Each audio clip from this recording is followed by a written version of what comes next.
Hi friends, welcome to Shobharani vlogs. ఈరోజు special beetroot chutney. Beetroot తినని వాళ్ళు కూడా ఈ విధంగా చట్నీ చేసి పెడితే చాలా ఇష్టంగా తింటారు.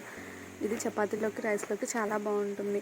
ముందుగా ఒక మిక్సీ జార్ తీసుకొని అందులోకి 10 పండు మిర్చి వేసుకోవాలి.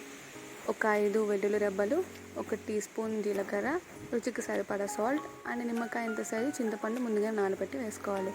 ఈ విధంగా బీట్రూట్ తీసుకున్నాను. అది ఒకసారి నూనెలో లైట్గా వేయించి పక్కన పెట్టుకోవాలి.